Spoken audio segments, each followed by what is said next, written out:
So today, let me appeal to the Senate and to Malacanang na i-consider nila itong proposal na to. Sinabi na ni Sec. Harry Roque, kailangan pag-aralan ng economic team yung Bayanihan 3. So again, let me just emphasize sa umpisa pa lang, this is not a dole-out. Hindi ito pamumulitika na magbibigay ka lang ng pera.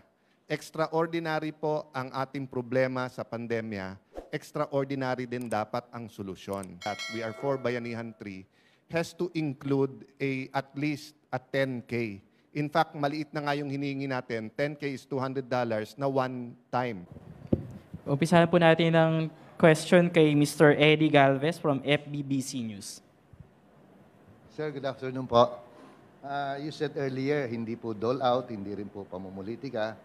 Bakit niyo po pinagpapatuloy pa rin ang 10,000 po pag-asa program?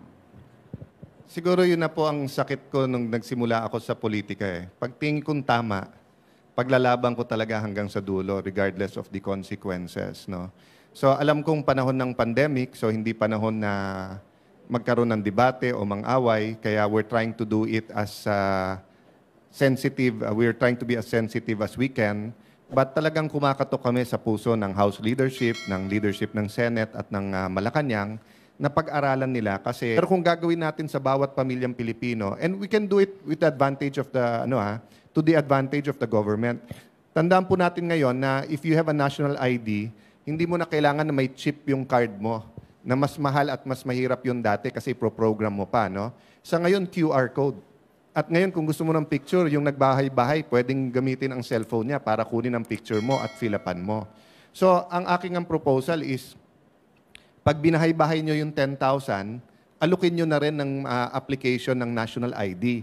At yung national ID, itali nyo na rin sa Paymaya, GCash, or other financial services na digital.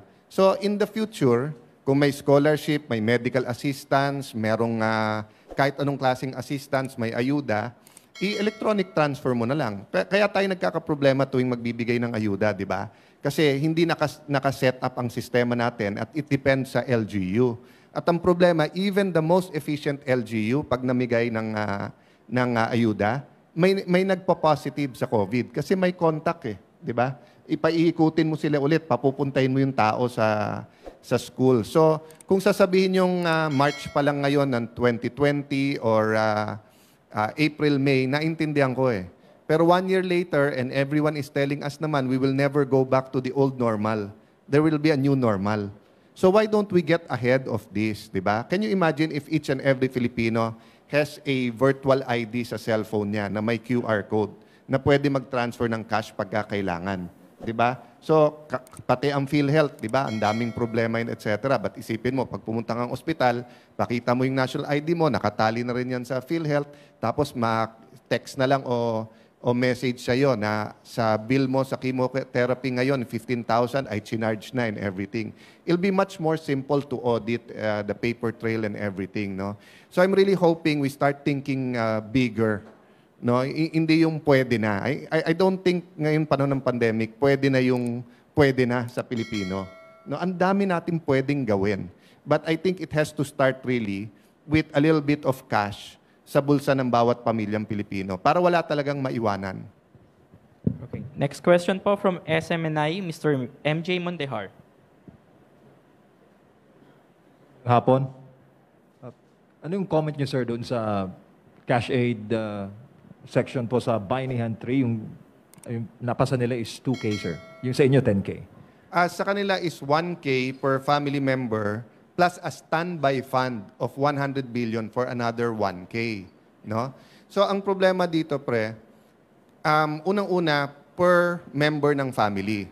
So, anong gagawin nyo? Kung 7 kayo sa pamilya, 7 kayong pipila.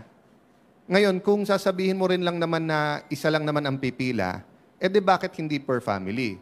Tapos kung ang nasa pamilya mo ay 17, 18, 20, 21, nanay at tatay, bibigyan mo tig 1,000, magfa-family meeting pa sila. Ano, sama-sama to para sa pagkain o kanya-kanya tayo? So, for me lang hindi namin gusto kasing pinahaba yung debate sa floor kasi alam namin sa BICAM to dadating. Pero mas practical kasi yung 10,000 per family or 1,500 per person whichever is bigger. So right now, MJ, kung tatlo lang kayo sa pamilya, no, nanay, tatay at isang anak, o kaya kung single parent ka na 2 anak, no, you only get 3,000. Yung 3,000, pang pagkain mo lang yon, pang bayad mo lang sa utang sa kuryente at tubig. We need at least 10,000 para nga may pandiskarte sila ng konti. Ang Pilipino madiskarte. Pero dapat bibigyan natin ng chance or ng opportunity, no? So, makita mo naman lahat ng success stories na pinapakita natin, no? Sari-sari store, na ubos na yung paninda, na naging 600 a day ang kinikita, nakapag-apply ng trabaho yung iba hindi lang nabayaran ng utang at hindi nakabili lang ng gamot, kung hindi nakapagtayo ng ice candy business, no? So, napakarami. So, since I was born, I know, parati kong naririnig na tignan nyo yung mga Chinese and then later on pati mga Indian. Sila, pinapalaki sila anong business. Ang Pilipino, anong trabaho. Ang next pong magtatanong ay si Mr. Daniel Manalastas from PTB4. Hello? Sir, good afternoon, sir. Sir, ingin ko lang po kayo ng reaction kasi marami nang naglulutangan na possible candidate sa 2022. Sir, anong masasabi nyo yung sa mga ganitong mga bagong balita na naglulutangan, na tandem daw? Ano, sir, yung masasabi nyo lang po? Well, first, seryosong usapan ang presidency. And unlike any other time in the Philippines, at least after the war, no, pagkatapos ng gera, napakaraming challenges at problema. So sana yung usual gimmicks, usual pabebe, usual tangge o pakipot politics, isang tabi natin yan. Kasi we really have to know yung character ng kandidato, yung vision ng kandidato, yung track record, anong ipapangako niya sa tao, di ba? Seryosong masyadong usapan ito. So ako actually I'm in favor, no? Na especially doon sa mga, let's say, hindi sila incumbent, so meron silang pagkakataon na mag-declare ng maaga. No? Having said that, personally, I'd like to focus on Bayanihan 3, on a 5-year economic plan. But I'm planning to work very hard, as we are now, na maipasa yung 10K at saka magkaroon tayo ng 5-year post-COVID plan by the President SONA. Kasi after the SONA, 2022 budget na. So tingin ko, ang plano ng iba bandang September, pero tingin ko mga August, September, yung mga nagko-consider, dapat lumantad na at maging honest na sa ating kababayan, di ba? Hindi yung parang pilitin niyo ako. Kasi nga, it doesn't serve us well now dahil mahirap po na surprise ang magiging Pangulo kasi pag Pangulo na siya, surprise din yung kanyang performance. Di ba? Kumbaga sa ginto, padadaanin mo yan sa apoy ng ilang beses bago makikita mong pure talaga. So, yes, it's extraordinary circumstance and I agree, may time for politics, may time for work. But I think you have to separate politics and partisanship. Sa totoo lang naman, lahat ng gawin natin may politika eh. It's more of let's not be partisan, magtulong-tulong tayo. Let's do the debates in a friendly manner, consensus, pagalingan ng ideas, di ba? But I think siguro yun nga, na after yung SONA and masimulan yung budget, pero napaka-importante itong June and July kasi dyan magsasubmit yung mga departamento at dyan gagawin. I dare say that 2020 and 2021 are not COVID budgets. They are normal budgets that somehow dealt with COVID. But they are not anti-COVID or post-COVID or defeat COVID budgets, which is what we need and which is what other countries are doing.